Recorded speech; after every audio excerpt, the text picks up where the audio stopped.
Let's go over Lutris, or installing games that aren't necessarily on Steam and you want the access to, Epic Launcher or Bethesda launcher games, all these other games that are either elsewhere and not on Steam that you need to easily install.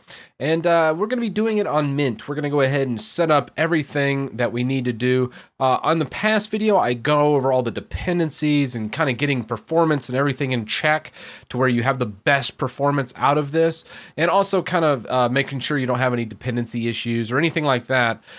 So if you're interested in that or you have issues installing Lutris here, be sure and go back and check out that video.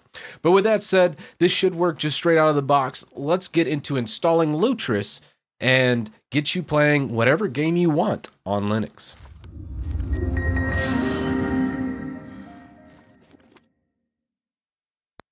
I do live stream every Monday and Friday, so if you have a question for me, be sure and stop into my Twitch channel and ask me live.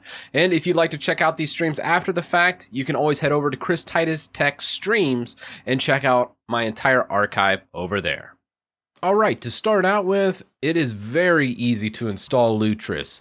If you go to lutris.net downloads, you'll see pretty much the instructions to install it on any operating system. Some have it just built in where it's just, hey, type this one command and it installs it. Others, you might have to do a little bit of a build, but for the most part, everyone has Lutris. It's a fantastic package. I absolutely love it. So definitely do an apt install Lutris after installing the repository here. So you can just do this line by line, copy paste. You've seen me do it in many videos, so pretty much anyone could possibly do this. I'm using Linux Mint for this, so obviously I did all 3 lines. For Pop OS, actually, it's a little easier as it's directly in the Pop shop. So with that said, let's get into actually using Lutris. So I've actually already pre-installed Lutris, so very much easy to get in here and go. So let's go ahead, launch Lutris. You'll notice I already got Diablo installed, and it's not just any old Diablo. It's a good old games with a mod on it. So you can do some really, really cool stuff with this. But first, on the initial launch of Lutris, you probably want to go into the Preferences tab right down here. So the big thing here that I usually change on the first launch of Lutris is just the default installation folder. Now this is actually a pretty sizable solid state that I'm running on, about 500 gigs. So I'm gonna leave it all just right there in my home directory under games. But if you had a secondary drive, you might change this default install folder to be that bigger drive. But with that said, that's really it as far as the changes I make. Anything else in here, you can actually enable the dark theme. I actually have my entire system set to dark theme, so it actually was very nice and pulled all that over prior to this, but if not, make sure you enable dark theme. And that's basically it. Now, as far as Steam goes, you could connect your whole Steam library up to this.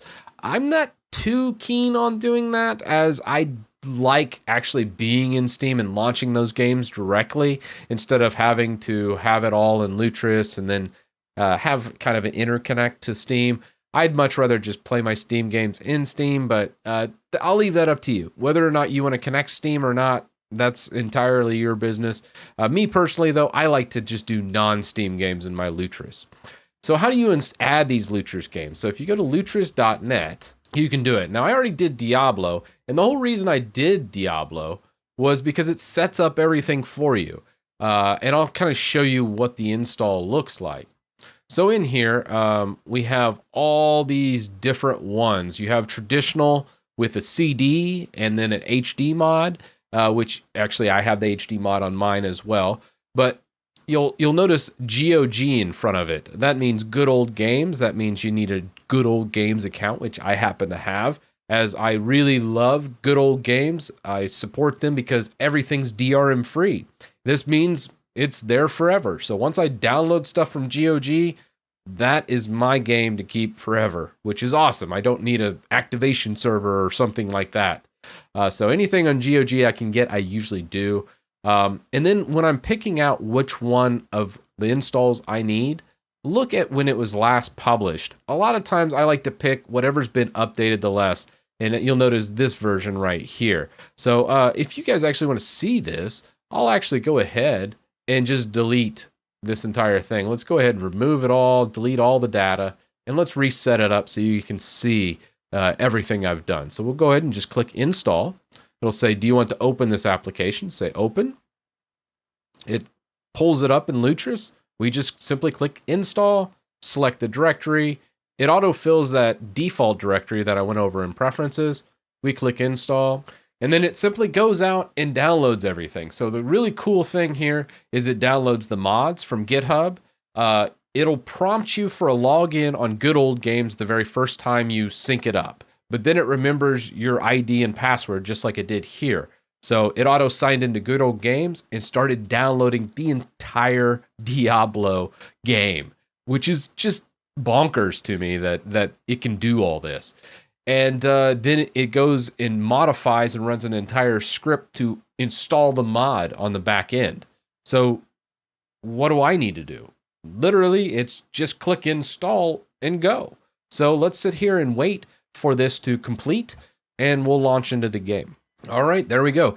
Look, literally took only a couple minutes too. So almost a gig game download the mod, install. That's just nuts to me. So let's go ahead and just launch right in and see what we get. Now I'm going to go ahead and mute all these just so I don't get any copyright claims, as sometimes that can happen from Blizzard. I had it up in a prior video, which was no fun. As much as I love the nostalgia of it, yeah. All right, so we'll go ahead and create a little new warrior. We'll call him Titus and hit OK. Normal, sure, why not? All right, and then we're in game. Now, this, you'll notice, is kind of a little bit meh. You know, it's not quite how it used to be. You know, you're not running on a 800 by 600 monitor that's 4:3 ratio anymore. Enter the mod we downloaded. So let's go ahead and change this. I'm going to actually just jack up my gamma a bit, and then frames per second 60. What kind of resolution we got here? Let's go up to 1920. Go full 1080p, full screen on, accept changes, and previous menu. Holy Toledo. How you like that? All right, well, that's a little excessive. He's like an ant on the screen now. So let's go ahead, go zoom in a bit, right?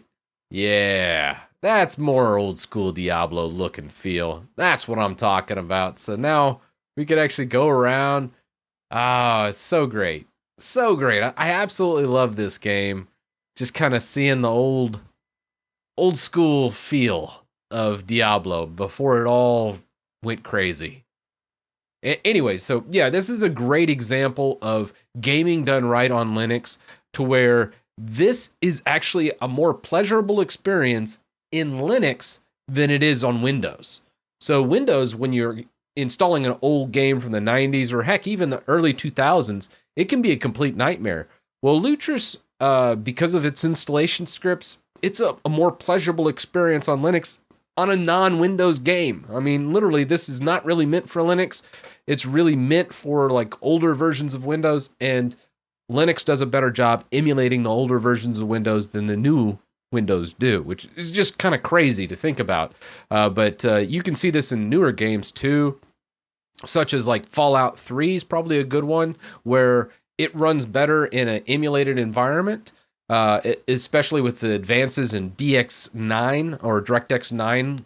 So that's a more relevant, newer game, Fallout 3, that literally plays better on Linux than Windows. So it's really fun. If you're an old school gamer, I honestly, I don't know why any old school gamer would still be on Windows. It's just a much better experience on Linux, in my opinion. But if there is any specific game that you are looking for in here, you can easily find whatever game it is, install it right from Lutris. So you have some Linux native games like 0 AD. I've seen people play that. That's like a Age of Empires 2 kind of style game. So a really cool RTS that's completely free in Linux native. I think it's even open source too. So that's a pretty awesome one.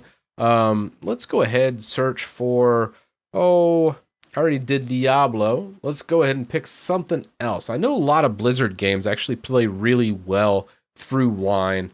which is great. So if you're looking at like World of Warcraft, you can type that in here, and that's probably another really big one that probably people are looking for. And you got Classic and regular World of Warcraft. Let's do Classic. And there we go. You just basically click install. Same process. I've actually done this and actually done some live streams over World of Warcraft Classic back when it first came out and there was all that rage. I was like, oh, sure, I'll jump back in and try it out like the good old days. And then, I don't know, about after a week, I was like, I'm done with this. Let's try one of my old favorite ones that has an independent launcher called EverQuest. That's probably my favorite game of all time. And it works really, really well. The standalone version from Live, you can just go ahead, follow these. Now, if there is any issues with it, you can actually read the install notes of exactly what to do. So if you look here, this is the Project 99 version, which I don't play on Project 99. I still play on Live. Do not run any of the DirectDocs components. After logging in, close the patcher to complete the installation. And then post-install, just for some performance tweaks, it says set CPU infinity to -1, window mode to true, and texture cache to false. And then it says any known issues. It says once you start the game, if you have a cursor that is off from where it clicks, just maximize the window and it will fix itself. So if you're playing in a window and then you're trying to move your mouse around and you click on like the X to exit a bag or something, and it wasn't clicking in the right spot, maximize the window and it would fix itself. So that it's neat to read the notes, something that you should definitely take into effect. But there's a plenty of other games out there. There's just a ton of them on Lutris. Definitely get on here. And that's pretty much gaming on Linux. I really wanted to base this more around the Lutris client, just because Lutris, you can pretty much do any game that you want. I have yet to run into very many old games that don't play. Really none come to mind. The only thing that really hamstrings Lutris or Linux gaming really per se is DRM. You know, a lot of games have really, really bad DRM, and it's even performance crushing in Windows. So it's something that we're kind of fighting against in the industry. Anytime I find really aggressive DRM, I try not to support that publisher. And it's something that I like, okay, this publisher is an Epic Games only thing, and Epic Games usually is not very good. EA can be hit and miss. Blizzard's usually actually really, really good. A lot of Blizzard games play great. But obviously, Steam is still king when it comes to Linux gaming. But with all that said, let me know your thoughts down in the comments section, as I'm always curious to read your comments. And with all that said, a big shout out to all my patrons. Without you, I couldn't make videos like this one. And I'll see you in the next one.